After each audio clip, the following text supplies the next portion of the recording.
तालीम सेहत for all professional medical courses. अस्सलाम वालेकुम। आज हम बायोकेमिस्ट्री के एक ख़ास मशीन कैलोरीमीटर को डिस्कस करेंगे। ये बायोकेमिस्ट्री के टेस्ट करने के लिए एक सादा तरीन आला है। इसके मीटर के ऊपर ट्रांसमिशन और एब्जॉर्बर्स के दर्जे लगे होते हैं। नीचे लगे हुए स्विच के ज़रिए 0 से 100 तक के दर्जात सेट किए जाते हैं। इसके अपने ट्यूब क्यूवेट होते हैं और इन्हें किसी भी महलूल की रीडिंग के लिए इस्तेमाल किया जाता है।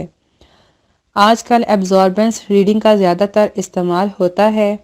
इसका काम करने का असूल बहुत सीधा सादा है।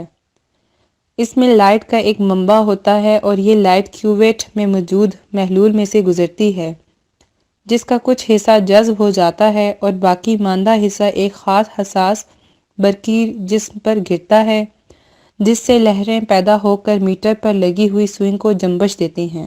आज हम बात करने वाले हैं प्रिंसिपल ऑफ कैलोरीमेट्री पे।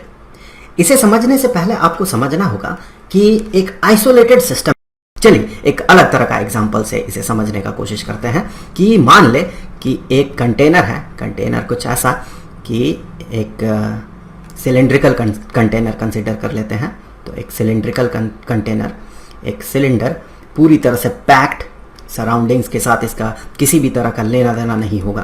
तो ये एक सिलेंड्रिकल कंटेनर हो गया, पूरी तरह से सील्ड है ये, और इसके अंदर कुछ मान ले लिक्विड है, मान ले कि पानी है।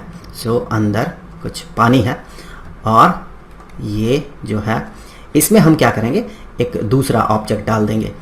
मान ले रिलेटिवली थोड़ा गर्म ऑब्जेक्ट हमने यहाँ डाल दिया। ये जो है पानी का टेम्परेचर मान लेते हैं चलिए कि 30 डिग्री सेल्सियस है, और हम क्या कर रहे हैं यहाँ पर एक और ऑब्जेक्ट डाल देते हैं, एक गर्म सा ऑब्जेक्ट। सो एक गर्म सा एक स्फेरिकल बॉल मान ले, आयरन बॉल, जिसका कि टेम्परेचर है अभी जब हम डाल रहे हैं तभी इसका टेम्परेचर जो है ये मान ले कि 40 डिग्री सेल्सियस है। तो होगा क्या, हमें पता है कि हीट जो ट्रांसफर होता है हीट का, वो गर्म ऑब्जेक्ट से, रिलेटिवली हॉट ऑब्जेक्ट से, हॉटर ऑब्जेक्ट से वो कोल्डर बॉडी की तरफ मूव करता है हीट। माइक्रोस्कोपिक लेवल पे क्या होता है उस पर मैं बात नहीं करूंगा। मैक्रोस्कोपिक लेवल पे हमें यही दिखता है कि हीट गर्म ऑब्जेक्ट से ठंडा ऑब्जेक्ट की तरफ प्रोपेगेट करता है। तो ये जो बॉडी है, ये बॉडी कुछ हीट एनर्जी लूज करेगा, तो यहां से हीट एनर्जी बाहर निकलेगा। मान ले एक सर्टेन अमाउंट का हीट एनर्जी बाहर निकला।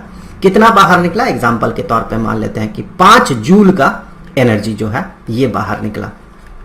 तो चूंकि ये जो कंटेनर है सिलेंड्रिकल कंटेनर, ये सिलेंड्रिकल कंटेनर पूरी तरह से आइसोलेटेड है,